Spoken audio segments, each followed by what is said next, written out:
In the early 13th century, a colossal storm brewed on the steppes of Central Asia, a tempest of horsemen that would reshape the world. This was the Mongol horde, united under the extraordinary leadership of Temujin, now known as Genghis Khan, the universal ruler. His empire, burgeoning and formidable, sought not merely conquest but global dominion, believing itself divinely ordained to rule the earth.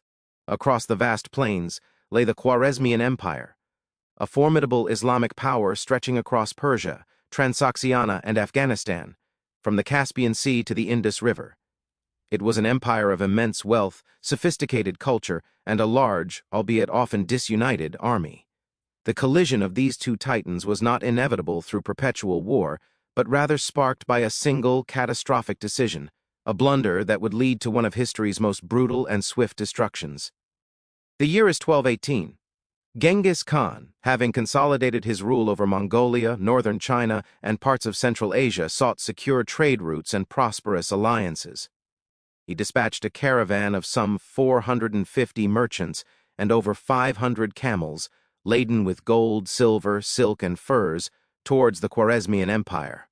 This was not just a commercial venture, it was a diplomatic overture, a test of the Khwarezmian Shah, Alauddin Muhammad II. The Mongols, recently victorious against the Western Shia and Jin dynasties, aimed to establish an open-door policy for trade, fostering economic ties that could potentially avert conflict. Genghis Khan explicitly sent a message to the Shah stating, "I am the master of the lands of the rising sun, while you rule those of the setting sun. Let us conclude a firm treaty of friendship and peace." This gesture highlighted Mongol pragmatism. Trade could be more profitable than immediate war, especially against a powerful neighbor, Shah Alauddin Muhammad. The second of Khwarezm was, by many accounts, an ambitious and often arrogant ruler. His empire, established by his grandfather, Anushtagin Garchai, and expanded by his father, Tekish, was a patchwork of conquered territories, held together by military might rather than unified cultural identity. His authority, particularly in the eastern provinces, was often challenged by local governors and Chipchak mercenary chiefs, including his own mother, Turkan Khatun, who wielded significant influence.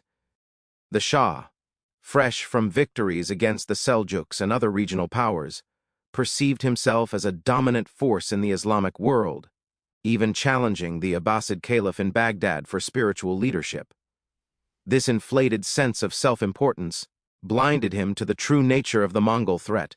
He viewed the Mongols not as a rising global power, but as uncivilized steppe nomads, easily dismissible.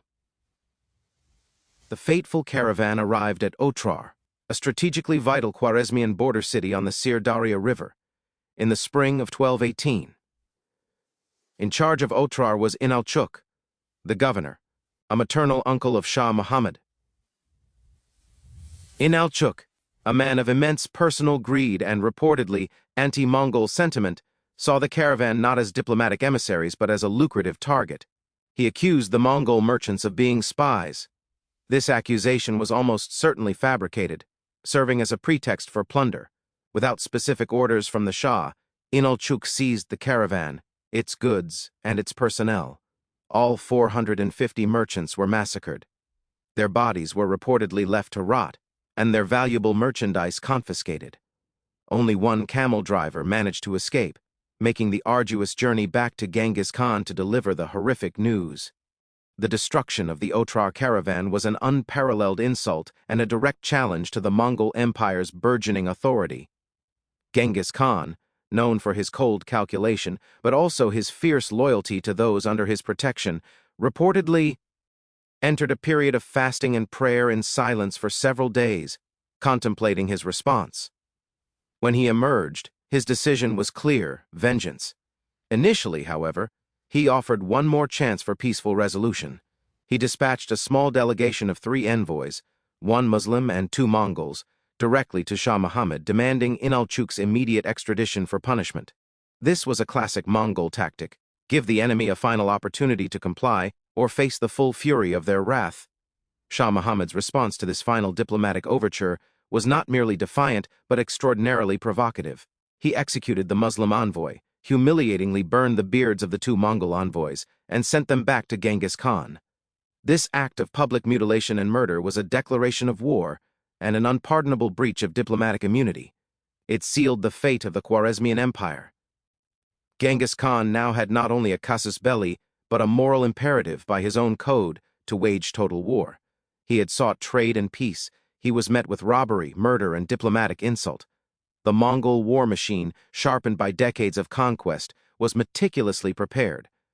Genghis Khan understood that the Khwarezmian Empire, though powerful, was geographically fragmented and politically unstable. Its main strength lay in its cities, which he knew how to besiege, and its cavalry, which he knew how to outmaneuver. He spent the remainder of 1218 and much of 1219 organizing his forces. Estimates vary, but the Mongol invasion force assembled was likely between 100,000 and 200,000 highly disciplined and mobile warriors. This force included not only Mongol cavalry but also auxiliaries from conquered peoples, engineers specializing in siege warfare, and scouts. The Khwarezmian army, while numerically superior on paper, estimated at up to 400,000, though widely dispersed, lacked central command, cohesive strategy, and the unparalleled dedication of the Mongol Tumans. In early 1220, the Mongol invasion began. Genghis Khan launched a three-pronged attack. One force, under his sons Jochi, Chagatai, and Ogadai, advanced directly on Otrar. Another, under Alakush Tegan of the Angud tribe, moved into the fertile Fergana Valley. Genghis Khan himself, with his youngest son Tolui, led the main force through the seemingly impassable Kizilkum Desert, a brilliant strategic move that bypassed Khwarezmian defenses and struck deep into the heart of Transoxiana, directly towards Bukhara. This desert march, covering hundreds of miles, was an incredible logistical feat, relying on captured guides and knowledge of isolated water sources. The siege of Otrar was protracted, lasting 5 grueling months, from September 1219 to February 1220. Governor Inalchuk defended valiantly with a garrison of 20,000 men.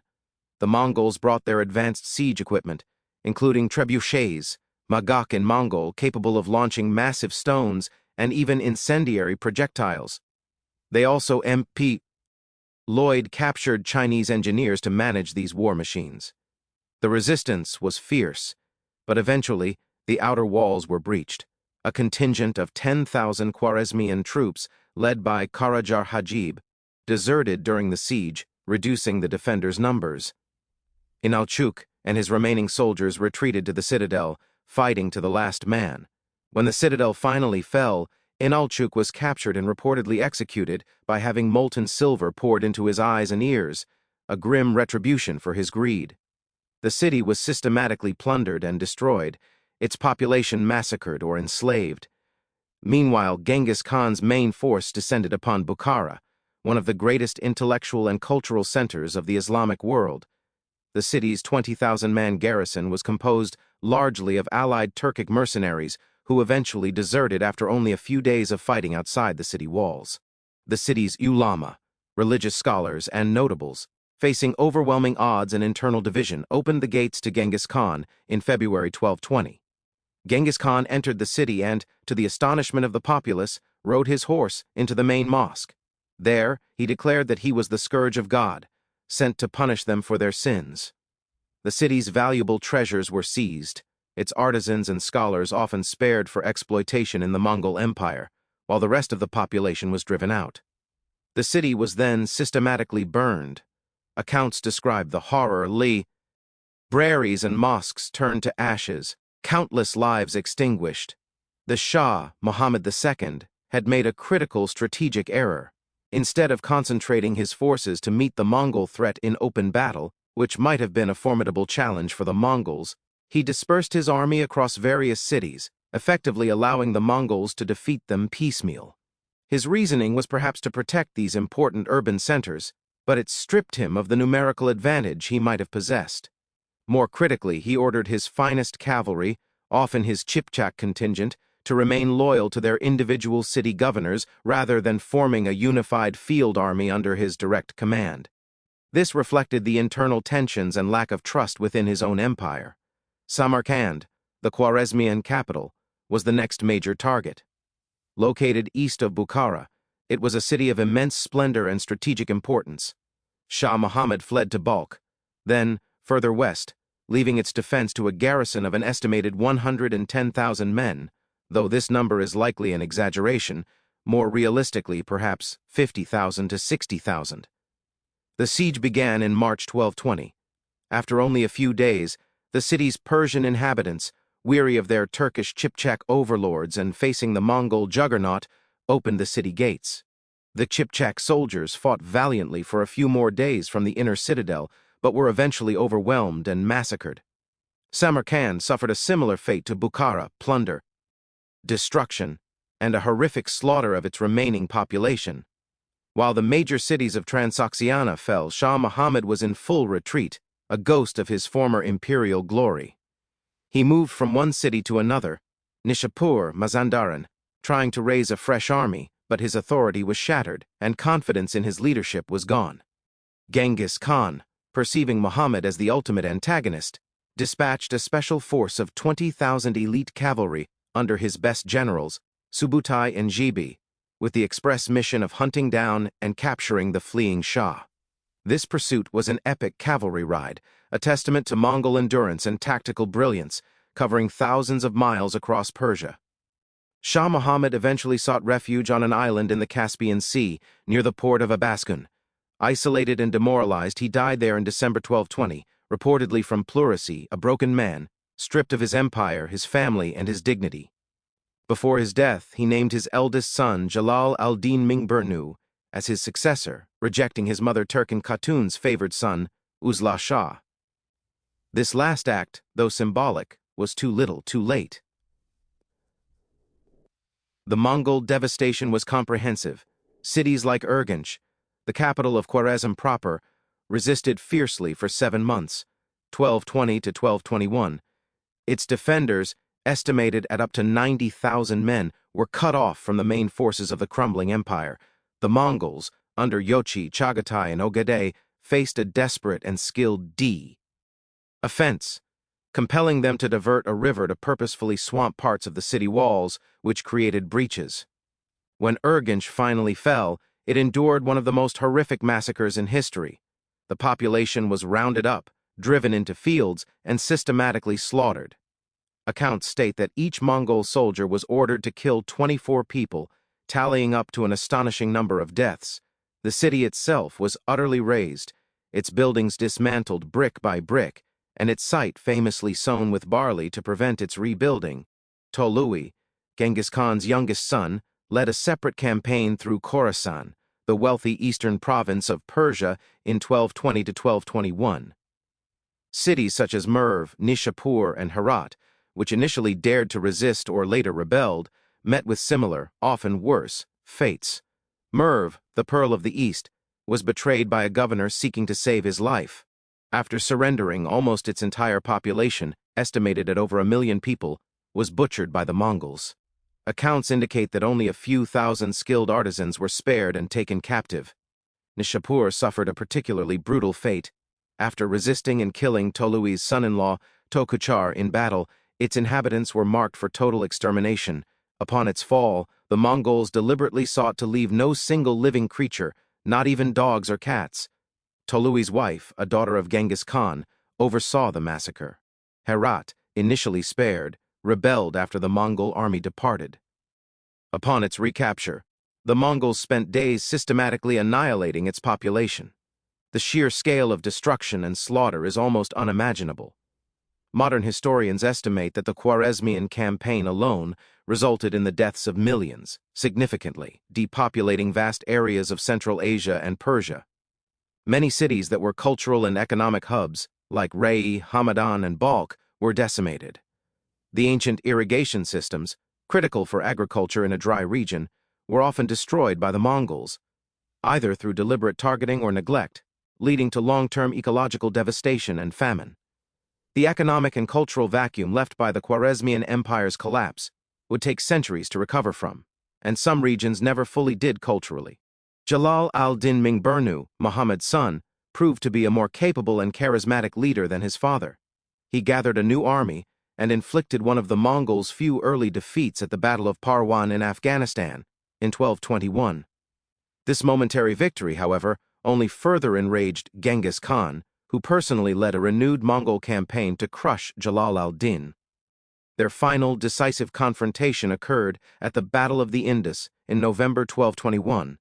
Jalal al-Din's army, trapped against the river, fought desperately but was ultimately overwhelmed. Jalal al-Din famously rode his horse into the Indus and swam to safety, escaping to India to continue his resistance for several more years before eventually succumbing to an assassin. Though he was a skilled warrior, he was unable to rebuild an empire from the ashes. The Khwarezmian Empire's annihilation was complete by 1221.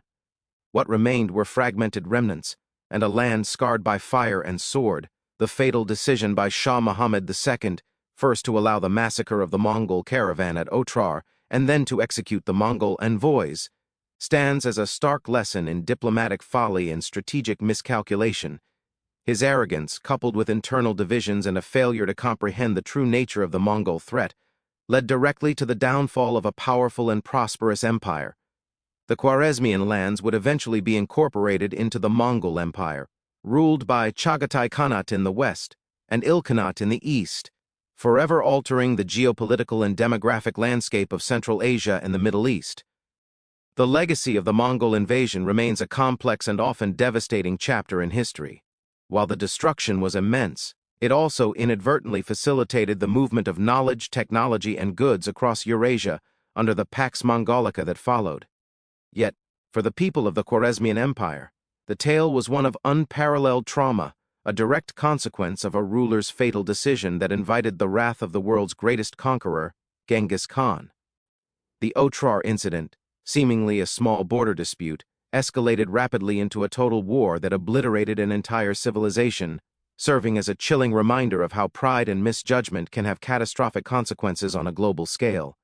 This historical event reshaped the very map of Asia and established the Mongols as an undeniable global force, setting the stage for future conquests